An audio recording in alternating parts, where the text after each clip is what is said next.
నమస్తే. మనం ఈరోజు కిల్లగట్టుకు వచ్చినామండి. మన మహబూబ్నగర్ నుంచి ఒక 24 కిలోమీటర్లు, వనపర్తి నుంచి ఒక 20 కిలోమీటర్ల దూరంలో ఈ కిల్లగట్టు ఉంటుంది. ఈ కిల్లగట్టు యొక్క ప్రత్యేకత ఏందనంటే కాకతీయులు పరిపాలించిన ప్రదేశం అనేది.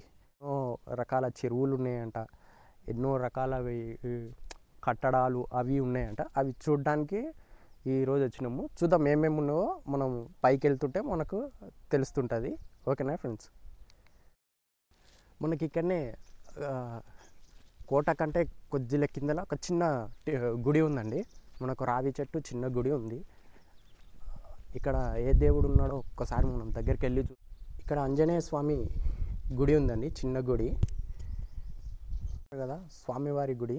శ్రీ ఆంజనేయ స్వామి చిన్న గుడి ఉంది, చూడడానికి చాలా బాగుందండి.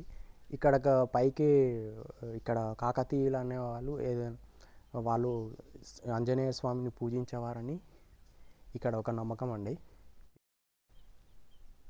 చూస్తున్నారు కానీ మీరు కిల్లగట్టు మొత్తం ఇదంతా కోటనే.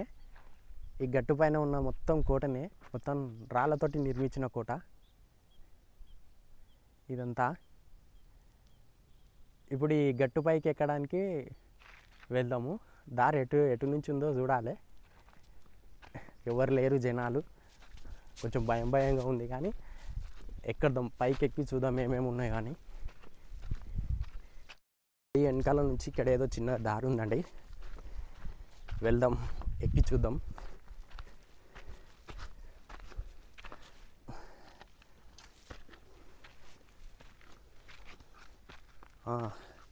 మెట్లలాగా దారి ఉంది చిన్నగా.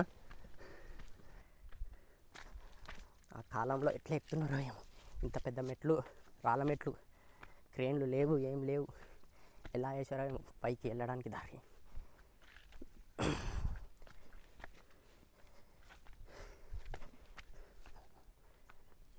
ఎంత పెద్ద రాళ్ళు. కాకతీయుల కాలంలో బాగా ఎక్కువ కోటలు గుట్టలపైన కట్టేవాళ్ళు. మనం చిన్నప్పుడు వింటున్నాం కదా, గుట్టలపైన కోటలు బుక్కులలో కానీ దానిలో కానీ చదివింటాం. కోటలు ఎప్పుడు ఎత్తైన కొండల మీదనే కడుతుండే. ఎత్తైన కొండల మీద ఎందుకు కడుతుంటే దూరం నుంచి ఎవరైనా శత్రువులు వస్తే కనబడడానికే. అక్కడ నుంచి కోటపై నుంచే దాడి చేసేవాళ్ళు. అందుకొరకే మీకేమైనా తెలిస్తే చెప్పండి. ఇంకా కోటలు ఇంకా గుట్టపైన ఎందుకు కడతారు అని మీకేమైనా తెలిస్తే కామెంట్ చేయండి. ఇదే ద్వారము, ఎంత పెద్ద ద్వారమో. 7-8 శతాబ్దాల కింద ద్వారం ఇది. కానీ చిన్నగా కనుమరుగైపోతున్నట్లు అనిపిస్తుంది. శిథిలా వ్యవస్థకు వచ్చింది మొత్తం కోట అనేది. పైన పగుళ్ళు రావడం కానీ ఇవంతా కానీ మీకు కనిపిస్తుంది. కానీ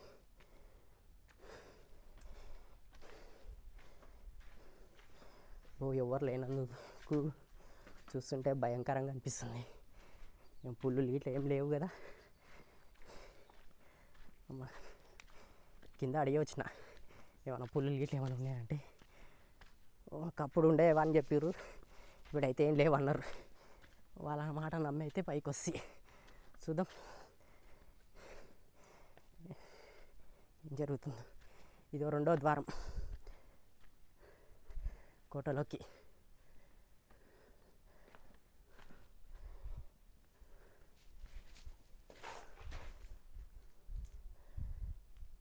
చూస్తున్నారు అండి ఎలా ఉందో.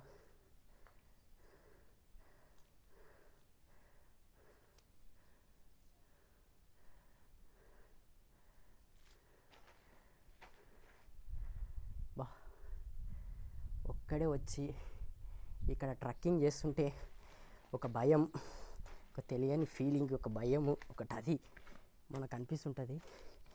ఏముందో ముందరన్నట్లు అనిపిస్తుంటుంది. చూడండి,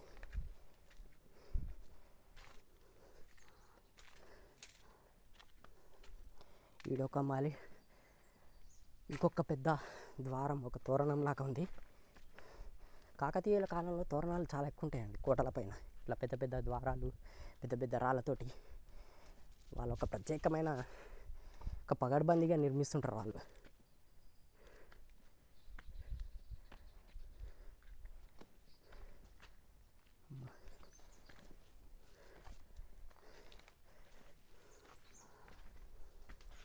చూసారు అండి ద్వారం ఎంత బాగుంది.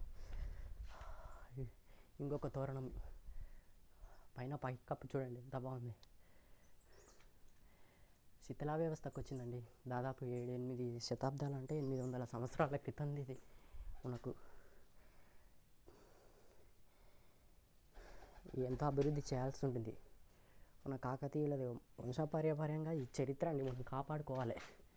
ఇలాంటివి మళ్ళీ కట్టడం కుదరదు రానున్న కాలంలో.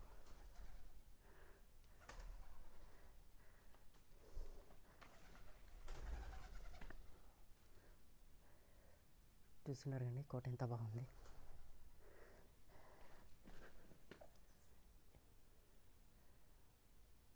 ఇక్కడ ఎవరో ఉన్నట్టున్నారు ఇక్కడ,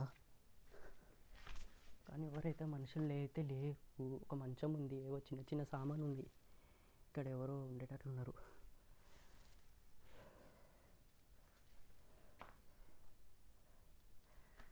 బాబాయ్,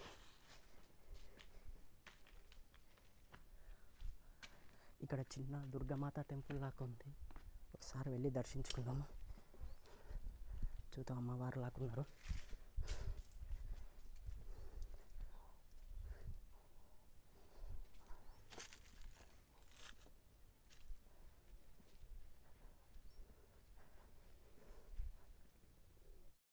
అమ్మవారు దర్శించుకొని మళ్ళీ కింది సైడ్ వస్తున్నాం. చూడడానికి చాలా భయంకరంగా ఉందండి. కొంచెం ఒక్కరు రావాలంటే కొంచెం రిస్క్ చేసినట్లే అనిపిస్తుంది. ఎవరైనా 2-3 తోడుంటే కొంచెం భయం అనేది ఉండదు.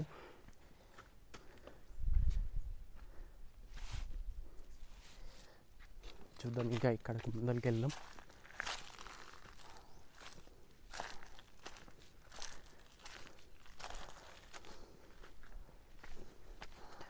మొత్తం రాళ్ళతో నిర్మించినదే అండి ఇది. ఇక్కడ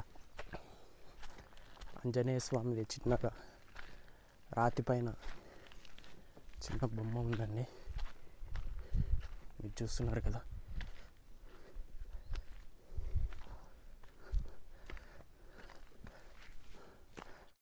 ఏదో గచ్చు బావి అని ఉందండి, ఒకసారి చూద్దాము ఎలా వెళ్ళాలి. నుంచి వెళ్ళి చూద్దాము. ప్రతి శబ్దం మనల్ని ఇంకిస్తుంది.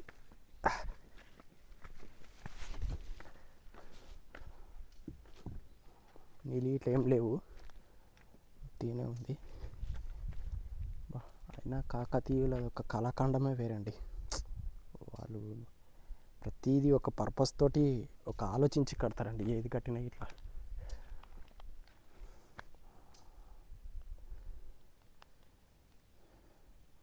ఎంత పెద్ద బావి చూడండి. నాకు తెలిసి తాగునీటి కొరకు లేకుంటే స్నానాల కొరకు ఏదో కట్టి ఉంటారు, గచ్చు బావి అని దీనికి పేరుంది ఇక్కడ.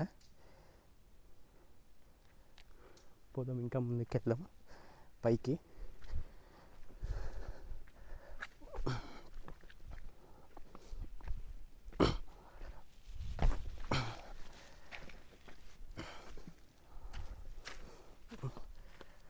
ఈ రాళ్ళ మెట్లు బాగున్నాయండి. 800 సంవత్సరాలైనా సరే అట్లానే ఉన్నాయి గట్టిగా.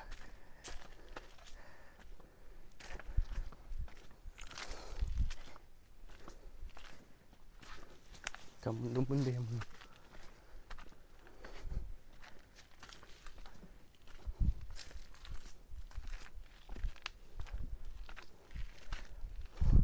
చూస్తున్నారు కదండి. ఇంకా పైకి వెళ్తున్న కొద్దికి పైకి వెళ్తూనే ఉన్నాము, మొత్తం రాళ్ళ ద్వారా. మంచి పర్యాటక కేంద్రం అవుతుందండి ఇది అభివృద్ధి కనుక చేస్తే కనుక. మన అటవీ శాఖ వాళ్ళు కానీ మంత్రులు కానీ ఎమ్మెల్యేలు కానీ కొంచెం పట్టించుకున్నట్లయితే కిల్లగట్టు అనేది ఒక మంచి అభివృద్ధి చెందే పర్యాటకులను ఆకర్షించేది తగ్గదవుతుందండి. ఎంత పెద్ద కోట అండి ఇది, చూసుకోవచ్చు. ఖచ్చితంగా ఇలాంటి గట్టు అనేది అభివృద్ధి చేయాలి. చేస్తే మన పురాతనమైన ఇలాంటి కట్టడాలు అనేది మనం కాపాడుకునేటోళ్ళం అవుతాం. మనకు తెలుస్తుంది, మన పిల్లలకు తెలుస్తుంది. చరిత్రలో తిరిగిపోయిన చరిత్ర అండి ఇది. ఇక్కడ రాచరిక పాలన, ప్రజాపాలన అన్నీ ఈ కొండపై నుంచే జరిగినాయి. ఒక 800 సంవత్సరాల క్రితం ఎట్లా ఉండేది, ప్రజలు ఎట్లా బతికేది, వాళ్ళ రాజకీయాలు ఏంటివి, వాళ్ళ స్థితిగతులు ఏంటివి, వాళ్ళు ఎలాంటి ఫుడ్ తింటున్నారు, వాళ్ళకి ఎలాంటి సైన్యం ఉంది, వాళ్ళకి ఎలాంటి కరెన్సీ ఉంది, వాళ్ళకి ఎలాంటి పొలాలు ఉన్నాయి, ప్రజలకు ఏమైనా సమస్య వస్తే ఎవరు చూసుకునేవారు. మనకంటే ఇప్పుడు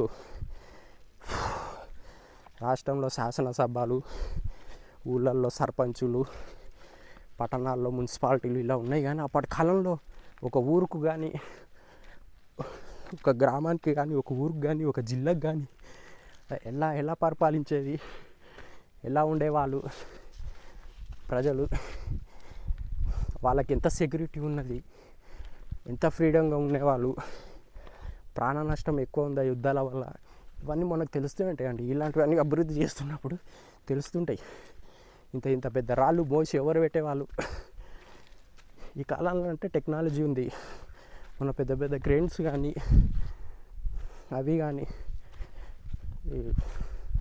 దానితోటి ఇప్పుడు పెద్ద కట్టడాలు నిర్మిస్తున్నారు. ఆ కాలంలో ఇంత పెద్ద రాళ్ళు ఎట్లా నిర్మించేటోళ్ళు, ఎలా చేసేటోళ్ళు.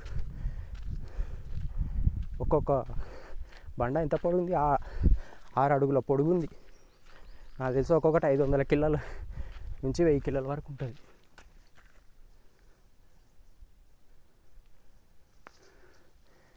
కోతులు ఉన్నాయి. ఒక క్షణం భయమైంది. ఏందోనండి, ఏవో మనం ఒక్కరం వచ్చినాం అనుకో ఇలా భయభ్రాంతులకు గురి రావాల్సిందే, ఏముంటుందో ఏమో అని. కానీ అదో థ్రిల్ ఉంటుంది లైఫ్లో. ఇలాంటివి చేస్తేనే మనకు థ్రిల్ ఉంటుంది.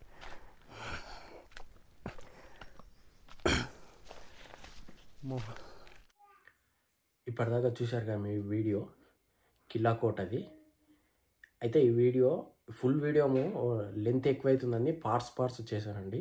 ఇప్పుడు దాకా చూసింది పార్ట్ 1. ఇంకా ఈ ఫుల్ వీడియో మొత్తం ఒక 3 నుంచి 4 పార్ట్స్ అవుతుంది. ఒక్క పార్ట్ తర్వాత ఒక పార్ట్ నేను రిలీజ్ చేశానండి. చూసి ఎంజాయ్ చేయండి.